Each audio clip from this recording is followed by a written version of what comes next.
กราบทักทายสบายดีและสวัสดีพี่ๆน้องๆทั้งฝั่งลาวและฝั่งไทยหรือต่างประเทศก็ดีที่ติดตามรับชมสองสัญญาณวันนี้ก็ไม่ยังลาทุกคนเลยพาทุกคนไปเยี่ยมยามทำข้าวไปเลาะลิ้นน้ำเบาขมูลทุกคนเลยอยู่ที่เมืองตะแคกถือว่าคอยตอนนี้ก็อยู่บรรยากาศบ้านคอยล่มทุกคนเลยบ้านเขาเจ้าเป็นยังไงล่มบอกก็ไฟบูฮูทุกคนเลยก็ส้มไปจะลืมทุกคนฮักแพงกันคือเก่าอย่าทิ่มอย่าปะอย่าละอย่าไล่ทุกคนเลยแล้วก็ขอขอบคุณทุกคนที่ติดตามรับชมที่บ่ปะบ่ละทุกคนเลยติดตามรับชมให้กำลังใจก็เป็นเลยมาทุกคนบ่อะไรฮะทุกคนไปกันเลยทุกคนทุกคนเลยเกมกำลังเกมไปทุกคนเลยถือว่าทีมงานไปเยี่ยมยามตามข้าวไปเมืองตะแคกทุกคนเลยก็ประมาณนี้ละบ่อะไรอย่าห่างทุกคนไปเลยทุกคนเลยบรรยากาศตามบ้านคอยทุกคนเลยตอนนี้แต่ยังมาตันหอดเชียงใดทุกคนเลย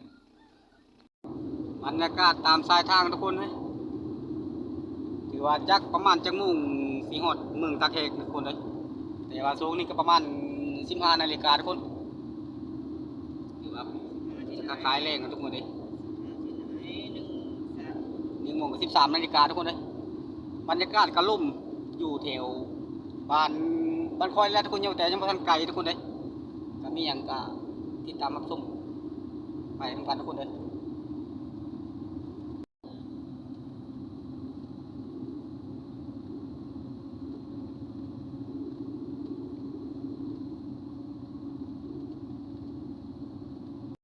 สายผู้หลวงผมเป็นสายผู้หลวงสายผู้อินซอทุกคน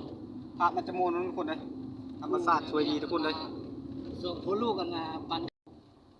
เอาหอดปานามทุกคนเลยถือว่าบ้านปานามทุกคนเวียนเขาเจ้ากาเกมซีเอสใหม่ทุกคนเลยก็ประมาณนี้ละถือว่าค่อยไปทางเส้นนี้ทุกคนเลยไม่ได้ไปทางชิ้นเกียงเปรตทุกคนประมาณนี้แหละทางก็สะดวกสบายคือเก่าทุกคนเลยเพราะว่าอะไรอย่างทุกคนเลยไปเจอเขาอยู่ที่ท่าแขกกันแล้วทุกคนมันบ้านทำมาบ้านยังทุกคนเลยถือว่าบรรยากาศแถวบ้านเขาเจ้าวัดบ่มีลมทุกคนเลยบรรยากาศบ้านค่อยก็คือลมแห้งเลยทุกคนถือว่ามีแต่ลมบ้านค่อยทุกคนเลยสายน้ำอุลาทุกคนสายน้ำอุลาหัวอุลาสะพานอุลาทุกคนเลยถือว่าใกล้จะถึงตะแคกแล้วยังประมาณ40 โลทุกคนเลยประมาณนี้แดดกลางเลย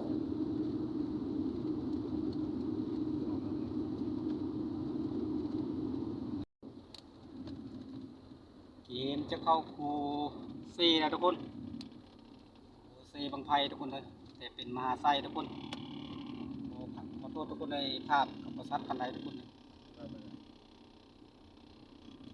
ประมาณนี้ทุกคนบรรยากาศสายน้ำทุกคนอาจจะประชัดพันใดประมาณนี้แหละทุกคนเลย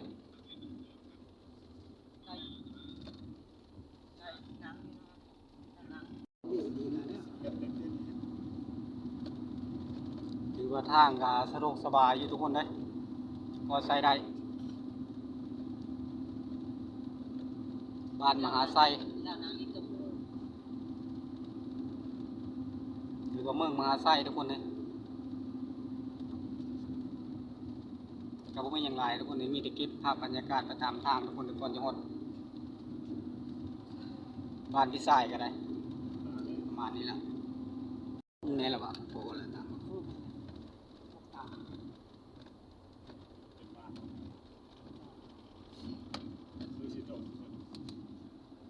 ทางนี้นะนี่แหละสังจางเลยคือจางลูกคือไปสาวว่าคำมาส่งคำมาบ้านยังวะดีวะบ้านยังวะก็ฮอดจากบ้านอย่างบ้านปูนผวังปูนงูขดควายประมาณนี้ทุกคนเลยถือว่าบรรยากาศก็มีถูกมีพาป้าดงใกล้จังหวัดตะแคกกันทุกคนเอ้ยสถานที่บรรยากาศก็งามหลายทุกคนเลยถือว่าลูกตะลายทุกคนมีแต่รถใหญ่ๆทุกคนลูกบรรทุกหนักทุกคนธรรมดาทุกคนบรรยากาศสายทาง ยามนังเลงทุกคนเลยยังมาทันฮอดตะคุงตะแคงอยู่ตรงนี้ก็ได้ เจ๊ใส่ไว้จะยกมือสาเขาใช่ไหมจะกันญาติตายมั้งบอกอยู่ กายยังฮอด เงินเรา ทาแขกกันทุกคนเลยบรรยากาศก็มีแต่รถทุกคนเนี่ยคอยบุคคลบ้านนอกทุกคนเลยมาในเมืองเป็นจังซี่ล่ะแล้วก็ครั้งแรกทุกคนเลยมาในเมืองจะสิเป็นอะไรก็ให้ทุกคนติดตามคนทุกคนนะคือสิเป็นแบบเงื้องะมาจังใดนะทุกคนเนาะ ซื้อกับพุทธัน ถือว่าใกล้ยังฮอดภายห้องมันทุกคนเลยบรรยากาศ เอ้ย ป กับ ระมา ปู ณ อยู่ นี้ นี่ ทุ ก็ กคน มีนะปูหนูให้มันพุทธันเห็ดทันครัวเต้มันอยากเข้าก่อน บรรยากาศผาห้อมทุกคนเลยแต่ภาพอาจจะโมนนึงทุกคนพุ่นทุกคนเลยพุ่นปืนรถปืนเวนทุกคนเลยประมาณนี้ปืนกระจกถือว่ามาฮอดทุนอายแล้วก็มีแต่สบายดีอ้ายโอ้เนาะถือว่าครั้งแรกในชีวิตมาเยี่ยมยามตามข้าวอ้ายก็ประมาณนี้ทุกคนเลยถือว่าอยู่ดีไม่แห้งอยู่เนาะ ไปดีพี่น้องถ้าติดตามช่องเนี่ยเด้อช่องน้องไว้ บรรยากาศบ้านเรากับบ่มีลุ่มบ้านค่อยเป็นลุ่มทุกคนเลยถือว่าก็ประมาณนี้แล้วเราก็ได้ทุกคนเลยพี่ชายทุกคนเลยเรามีห้องอัดเด้อทุกคนเด้อแต่ว่าคลิปนี้ค่อยยังบ่ทันได้เข้าไปกูดกะเอาห้องอัดถือว่าคลิปหน้าทุกคนเลยถือว่ามาพบมาพออายแล้วก็คลิปนี้ก็ประมาณนี้ทุกคนเลย